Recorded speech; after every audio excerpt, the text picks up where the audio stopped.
Hello friends, मी भावना भुतल स्वागत करते तुमचं माझ्या चॅनेलमध्ये, ज्याचं नाव आहे लव्ह नॉवेल स्टुडिओ. चला तर मग स्टोरीला सुरुवात करूया. पण त्याआधी चॅनेलला सबस्क्राईब केलं नसेल तर सबस्क्राईब करा आणि बेल आयकनवर क्लिक करा. कथेचं नाव आहे मिस्टर सोलमेट, मी फक्त तुझीच. लेखिका भावना भुतल, व्हिडिओ एडिटर सोनाली जाधव, स्वर शिखा भुतल. मिस्टर सोलमेट भाग 17. ती नवीन मुलगी आली नाही न राहवून शेफ वंशला त्याने प्रश्न केला आणि तोच अविराने किचन मध्ये प्रवेश केला. पळतच आल्यामुळे तिला धाप लागली होती. आता पुढे. हातातील काम तसंच टाकून सगळे स्तब्ध होतच अविराला बघू लागले. शेफ शिवांशने स्वतःचा मोर्चा अविराकडे वळवला. Good morning sir. आवंडा गिळतच शिवांशला अविराने म्हटले. त्याच्या चेहऱ्यावरील राग बघता अविराच्या हृदयाच्या ठोक्यांनी वेग पकडला होता. ट्रेन उशिरा होती की बस? शिवांशने कोड्यातच तिला प्रश्न केला. हा? कपाळावर प्रश्नचिन्ह आणत अविरा शेफ शिवांशकडे बघू लागला. त्याला काय बोलायचं होतं हे तिला कळतच नव्हतं. उशीर का झाला तुला? शिवांश काही बोलणार त्याआधीच शेफ वंशने तिला प्रश्न केले. तसं सगळ्यांनी स्वतःच्या माना त्याच्या दिशेने वळवल्या. शब्दात फेरबदल करत शेफ वंश म्हणाला की असं मी नाही तर सर विचारतात तुला. ट्रेन लेट होती म्हणून उशीर झाला की नेहमीची बस तुझी चुकली असं त्यांना विचारायचं होतं. शिवांशने रागीट नजर त्याच्यावर फिरवली. तसं ओठावरील स्मित मिटवत त्याने भाजी चिरायला घेतली. Cut cut cut cut. Chopping बोर्डचा आवाज त्या शांत ठिकाणी घुमू लागला. त्याच्यावरून नजर हटवत शिवांश अविराच्या आणखीन थोडा जवळ आला. त्याची रागभरी नजर अजूनही अविरावरच होती. उशिरा येण्याचं कारण बस की ट्रेन? शिवांशने पुन्हा विचारले. दोन्ही पण नाही. ते मी. बोलता बोलता अविरा मध्येच थांबली. ते मी? शिवांशने नजर बारीक करत स्वतःचे कान तिच्या ओठांच्या अगदी जवळ नेले. उशिरा उठली. शेवटचा शब्द अविराने जणू गिळूनच टाकला होता. Come again? शिवांशने कान अजूनच तिच्या ओठांजवळ नेतच विचारलं. सगळेच कान लावून अविराला का उशीर झाला आहे जाणून घेण्याचा प्रयत्न करू लागले. अविराने घाबरतच सगळ्यांवर नजर फिरवली. उशिरा उठली. सॉरी असं म्हणत लहान मुलांसारखं स्वतःचे कान धरून शिवांश समोर मान खाली घालत ती उभी राहिली. तिने निरागसतेने दिलेलं उत्तर ऐकता इतर शेफ मंडळींनी तर डोक्यावरच हात मारून घेतला. व्हॉट? शेफ शिवांश मोठ्यानेच तिच्यावर ओरडला. त्याचा आवाज इतका मोठा होता की अविराने अंगच काढलं आणि दचकूनच 2 पावलं ती मागे सरकली. आणि नेमकं अंगदने त्या किचनमध्ये प्रवेश केला. अंगदच्या छातीवर जाऊन ती पाठ आदळली. आपण अचानकपणे मागे झालो त्यामुळे आपली कोणाला तरी धडक झाली या भीतीने अविरा स्वतःला सावरतच थोडी पुढे सरकली. पण त्या गडबडीत तिचा तोल जाऊन ती लुडबुडू लागली. तिचा तोल जाऊन ती पडणार पण त्याआधीच अंगदने तिच्या नाजूक कमरेजवळ स्वतःचे दोन्ही पंजे ठेवत तिला अलगदपणे स्वतःच्या हातावर झेललं. अंगदचा चेहरा अगदी तिच्या चेहऱ्याजवळच होता. डोळे मोठे ठेवतच ती अंगदकडे पाहू लागली. कारण ती पडेल या भीतीने तिची कंबर अगदी कसकून पडली होती. R you okay? अंगदने तिला प्रश्न केला. हो म्हणून तिने मान डोलावली. अंगदने तिला नीट उभं केलं. तिच्या कमरेभोवताली नेलेले हात अंगदने बाजूला केले. क्षणभरासाठी किचनमध्ये जे चित्र उभं राहिलेलं ते बघण्यात शेफ सगळेच हरवून गेले होते. शेफ शिवांश स्वतः सुद्धा. इथे काय सुरू होतं हे कळेल मला? अंगदने अविरावर नजर स्थिर ठेवतच शिवांशला प्रश्न केला. ही मुलगी यापुढे मला या किचनमध्ये दिसायला नको. शेफ शिवांश रागातच म्हणाले. शिव, तू घरचा राग इथे कोणावरही काढणार नाहीस. आत्ताच्या आत्ता तू माझ्यासोबत घरी येतोयस. अंगद शिवांशला म्हणाला. मी इथे कोणावरही राग काढायला आलेलो नाही. ही मुलगी आज उशिराने इथे आली आहे. मला माझ्या किचनमध्ये उशिराने येणारे शेफ अजिबात आवडत नाही. मी हिला नोकरीवरून काढून टाकतोय आणि डॅडना सांग मला न विचारता माझ्या किचनमध्ये कोणालाही हायर करायचं नाही. तुझ्या लाडक्या क्रिशला पण सांगून ठेवायचं. त्याची जी मित्रमंडळी आहेत त्यांना रेस्टॉरंट बाहेर ठेवायचं. त्याच्या मित्रमंडळींना जॉब लावण्यासाठी हे किचन नाही. शिवांश रागातच म्हणाला, माणूस आहे ती, उशीर होऊच शकतो तिला. लगेचच एवढा मोठा निर्णय घ्यायची अजिबात गरज नाही. अंगद म्हणाला, हे मला सांगणारा तू कोण? This is my kitchen and this is my restaurant.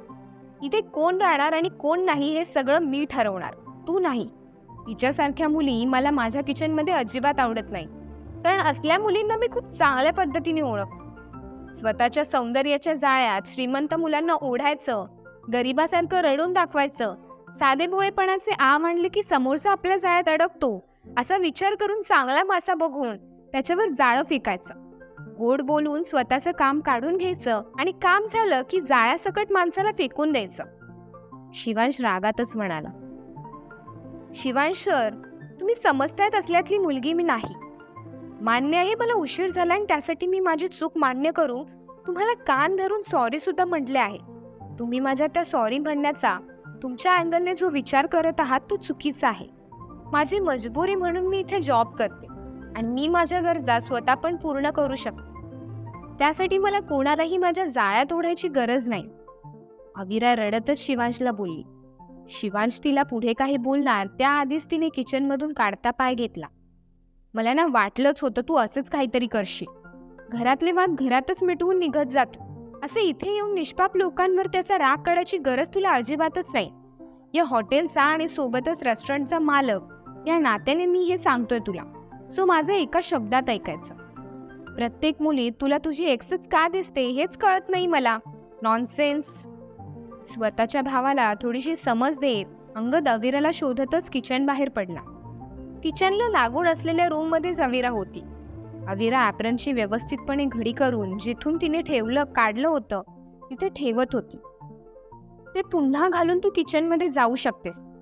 तिला तिच्या पाठीमागून आवाज आला. तिने झटकून मागे वळून पाहिलं तर अंगद उभा होता. त्याला बघून ती मान खाली घालून उभी राहिली. आता अजून उशीर केलास तर मग शिव जास्तच भडके. Please go. अंगद म्हणाला, ते तसे पण खूप ओरडतात. मला भीती वाटतेय. अविरा छोटंसं तोंड करतच म्हणाली, मी आहे ना, सो डोंट वरी. लवकर रेडी हो. अंगद तिला धीर देतच म्हणाला. अविराने हो म्हणून मान डोलावली. पुन्हा ॲप्रन काढून तिने स्वतःभोवती लावलं आणि ती एका शेफचा वेश करून तयार सुद्धा झाली. अंगद स्वतः तिला घेऊन पुन्हा किचनमध्ये शिरला. अंगद सोबत आलेल्या अविराला पाहून पुन्हा किचनमध्ये सगळ्यांनाच थोडं आश्चर्य वाटलं. अविराची मात्र एकाच व्यक्तीवर नजर स्थिरावून होती. तो म्हणजे शेफ शिवांश, जो नजरेत राग आणतच तिच्याकडे बघत होता. आपल्या मोठ्या भावासमोर त्याचा राग थोडासा फिका पडला होता. शिव, मगाशी झालेलं ते सगळं पुन्हा नकोय मला, ओके? अंगदने शिवांशला विचारलं. शिवांशने त्याच्या प्रश्नाचं उत्तर देणं जरुरी नाही समजलं. तो स्वतःच्या कामात गुंतून गेला. अविराने घाबरतच अंगदकडे पाहिलं. माझा भाऊ स्वभावाने खूप छान आहे. तो नाही तुला त्रास देणार, पण त्याच्या या स्वभावाचा फायदा उचलू नकोस. यापुढे उशीर नकोय. या रेस्टॉरंटचे काही रूल्स आहेत ते तुला फॉलो करावे लागतील. शिव रूल्सच्या बाबतीत खूप स्ट्रिक्ट आहे. स्वतःच्या भावाची स्तुती करत त्याचा राग शांत करण्याचा प्रयत्न अंगद करत होता. अविराने चेहऱ्यावर निरागस भाव आणतच हो म्हणून मान डोलावली. शिव, मला तुझ्या हातचं जंगली सँडविच खायचंय. प्लीज माझ्यासाठी घेऊन ये. अंगद म्हणाला. शिवने त्याच्या बोलण्यावर काहीच प्रतिक्रिया दिली नाही, पण त्याचे जेवण बनवणारे हात मात्र थांबले होते. याचा अर्थ अंगदने जे काही सांगितलं होतं ते त्यानं ऐकलं होतं.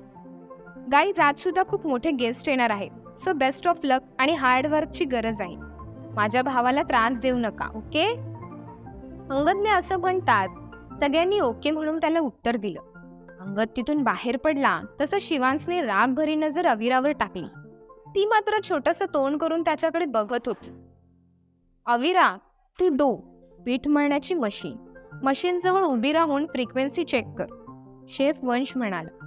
आज जे स्पेशल गेस्ट येणार आहेत त्यांना लागणारे सगळेच मेन्यू ही मुलगी बनवेल. कोणीही कसलीच मदत हिला करणार नाही. काय बेसिसवर हिला इथे हायर केलंय ते मला बघू देत तरी. शिवांशने असं म्हणताच सगळ्यांनीच हातातली कामं बाजूला टाकली आणि त्याच्याकडे पाहिलं. Team A will handle dessert section, team B will handle starters section and team C will handle main course for all over regular customer. Chef Avira will handle to special guest. Is am clear? शिवांशने मोठ्यानेच ओरडत विचारले. Yes sir. सगळे एकत्रच मोठ्याने ओरडले आणि शिवांशने सांगितलेलं सेक्शन निवडून ते कामाला लागले. Your time start now chef Avira, शिवांशने म्हटले.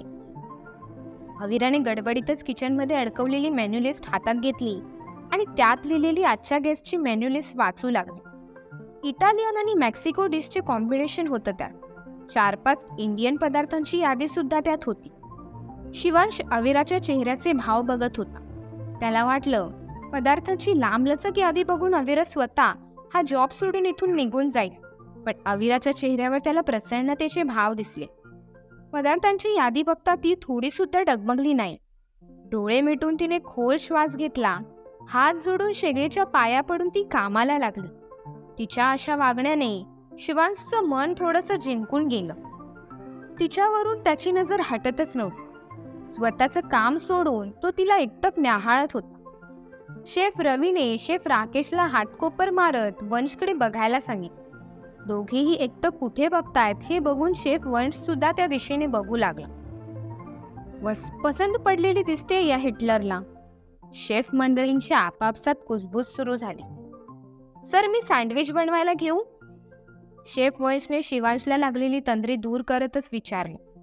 मी बनवतो, त्याला माझ्या हातचं सँडविच आवडतं, असं म्हणत शिवांश सँडविच बनवू लागला. शिवांशने अंगदसाठी त्याच्या आवडीचं सँडविच बनवलं आणि त्याच्यासाठी तो ते घेऊन जाऊ लागले.